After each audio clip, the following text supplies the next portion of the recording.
So today I'm going to speak a little bit about suffering.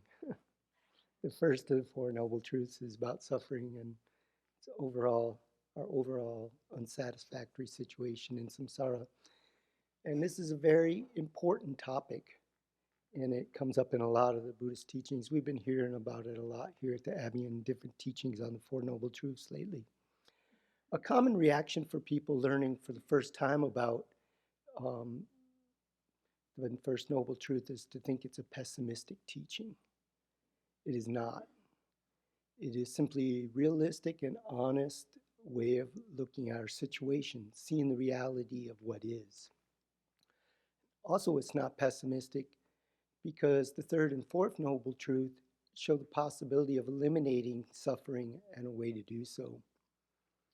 Thus, it is no more pessimistic than identifying a disease that's curable and then treating it with the cure.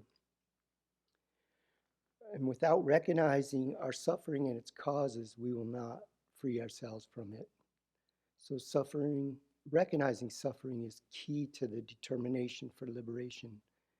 And this is not just recognizing the obvious pain and discomfort of but a deep recognition of the situation in samsara, how it's totally unsatisfactory and pervaded by unsatisfactoriness. So one person who I correspond with who is suffering from a very painful and debilitating disease said that after studying the Four Noble Truths, she came to realize that samsara is a bigger illness, a much greater, more serious disease to deal with. And she had a very good outlook on it because of that. She saw her own situation in a bigger context. But what about someone who thinks their life is going fine, good health, wealth, good family life, and social life, etc.? So the unsatisfactory nature of life in samsara can be looked at in many ways. First of all, things we think are going well for us are impermanent, and they're not always going as well for us as we think. They will end, and we will likely grieve their loss. Or our interest in something that we think of as going great will wane, and we will be trying to look for something else to make us happy. And anyone who looks deeply into their own situation can probably think of examples of both of these from their own life. We don't have to have lived very long to have lost something we didn't want to lose, or have lost interest in something that once thrilled us and we thought would always bring us happiness. So even if you think your life is going great, there is an unsatisfactory aspect to life. But whose life is really satisfactory? I'll say it: birth, aging, sickness, and death. Does that sound very satisfactory? They're not.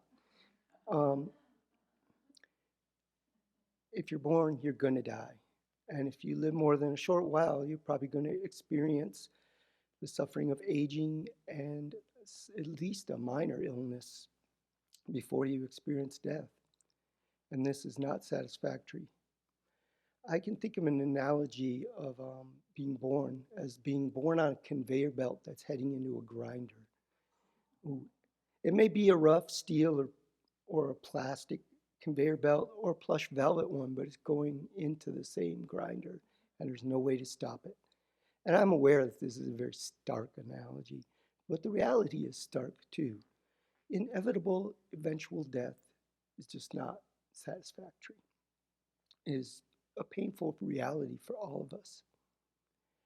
And not all die with much physical pain, and not all die with a strong mental suffering either. Some come to accept it and die peacefully, but unless someone has a lot of overt suffering that they want to be free of, I think most people see death as an unwanted experience.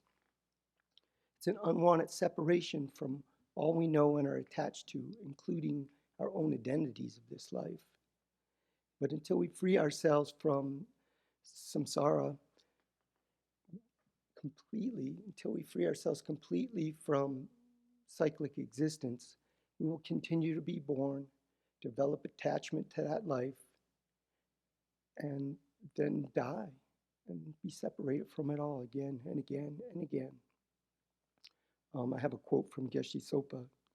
He says, "Regardless of how rich, splendid, or beloved you may be, it all ends. No matter what you build, it finally deteriorates and declines. All things come to an undesirable end. This is the nature of cyclic existence." So this is our situation. Whether we are currently having pleasant, unpleasant, or neutral feelings, the nature of our samsaric experience is unsatisfactory. And suffering has causes, as spelled out in the second noble truth. Those causes are mental afflictions and the karma we create under their influence.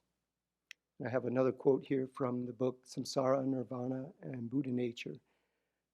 "All true origins are also true dukkha, although not all true dukkha is true origins.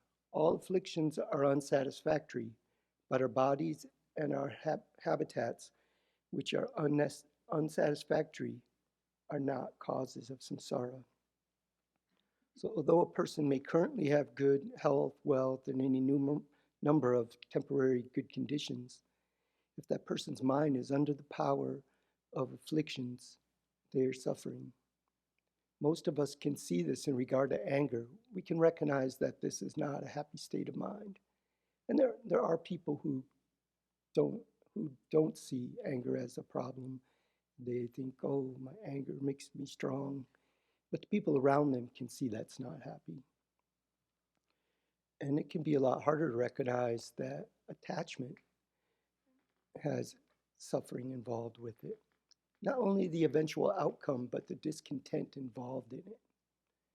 To quote His Holiness, the Dalai Lama, "When we indulge our desires, they tend to increase in intensity and multiply in number. We become more demanding and less content, finding it more difficult to satisfy our needs."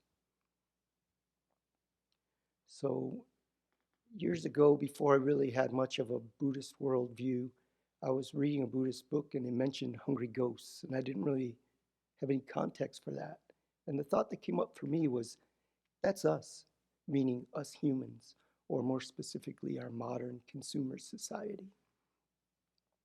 Just wanting more and more. So I think on some level I was recognizing the state of mind, or recognizing what His Holiness is talking about there in that quote. But it's not just our consumer society. Any sentient being who is overwhelmed with attachment has this kind of suffering. And of course, it is worse for the hungry ghosts who are born into great hunger and thirst with no respite. But for us humans, we chase what cannot bring us lasting happiness, what cannot bring us satisfaction, in hope of finding satisfaction. And this is bound to lead to an unsatisfactory outcome. There's a line from a song that I remember. I asked him what he wanted, and he said he always wanted more. And this articulates an inability to find contentment, and this is common, and it is a form of suffering. And until we have recognized the extent of our own suffering, we will not recognize the extent of others' suffering. And without this, we will not develop the determination to free them from their suffering, the great resolve. We will not develop compassion for people we don't think are suffering. And without that great resolve, without compassion and then the great resolve, we will not develop bodhicitta. So if you want to jump ahead to all the love and compassion, you're really not going to have a good foundation for it if you don't study about suffering. If we only recognize the gross levels of suffering, then our compassion will be biased, and we will not develop compassion for those whose suffering is not gross enough for us to recognize. So it is important and worthwhile to spend a lot of time contemplating the first noble truth, the truth of dukkha, or unsatisfactoriness. This will lead us to a deeper understanding of the other three noble truths, and this will lead us to recognize that all sentient beings are suffering. When we recognize that the afflictions themselves are a form of suffering, we have the possibility to develop compassion for those that we see are under the influence of an affliction at the moment, including ourselves and others. And when we recognize dukkha and its origins, then we can contemplate the other four noble truths and come to realize suffering and its causes can be removed, and we can then practice the path to remove them. And there's nothing pessimistic about that.